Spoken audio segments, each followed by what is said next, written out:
Bonjour à tous et bienvenue sur Botanical Cast, votre rendez-vous hebdomadaire pour découvrir les secrets les plus fascinants du monde végétal.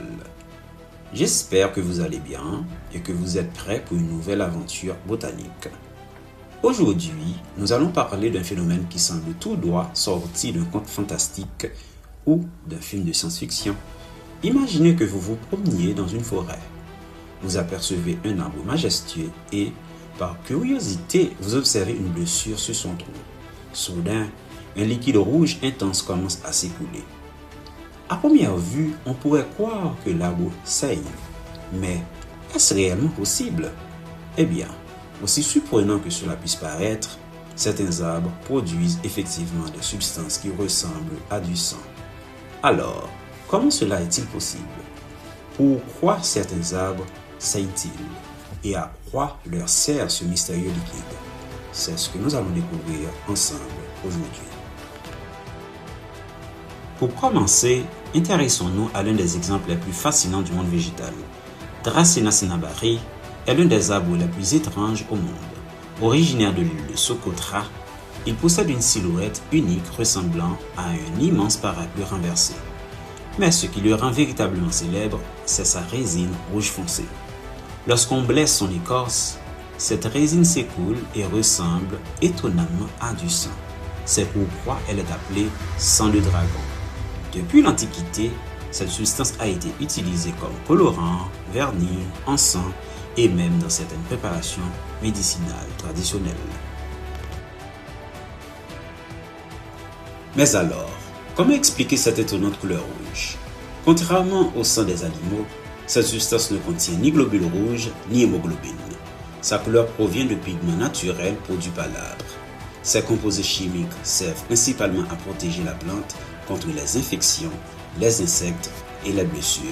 Lorsqu'une branche ou le tronc est endommagé, la résine agit comme un pansement naturel. Elle recouvre la blessure et limite l'entrée de micro-organismes potentiellement dangereux. Autrement dit, cet arbre possède son propre système de défense.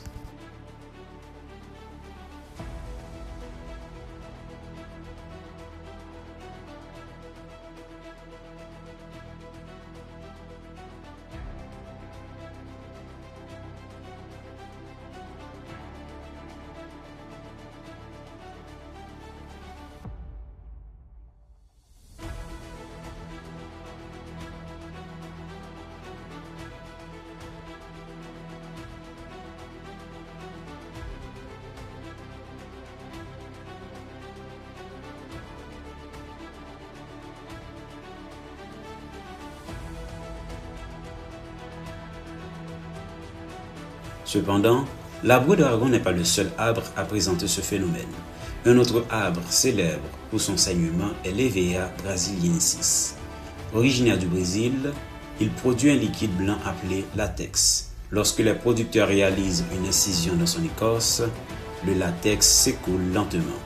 Au-delà de son aspect surprenant, ce liquide possède de nombreuses applications dans notre vie quotidienne. Il est ensuite récolté pour fabriquer de nombreux objets, comme des pneus, des gants, des élastiques, des ballons et des semelles de chaussures. Chaque jour, des millions de personnes utilisent des produits issus du latex naturel sans même le savoir. Au-delà de leur caractère spectaculaire, ces arbres jouent un rôle essentiel dans la nature et pour l'humanité. Les arbres producteurs de résine ou de latex jouent un rôle essentiel dans les écosystèmes et dans l'économie mondiale. Leur capacité à produire ces substances constitue une stratégie de survie développée au cours de millions d'années d'évolution. Ces sécrétions permettent de cicatriser les blessures, de repousser certains ennemis naturels et parfois même de limiter les infections causées par des champignons ou des bactéries. La nature a donc inventé ses propres mécanismes de protection bien avant l'apparition des technologies modernes. En résumé, les arbres qui semblent saigner sont bien plus qu'une simple curiosité botanique.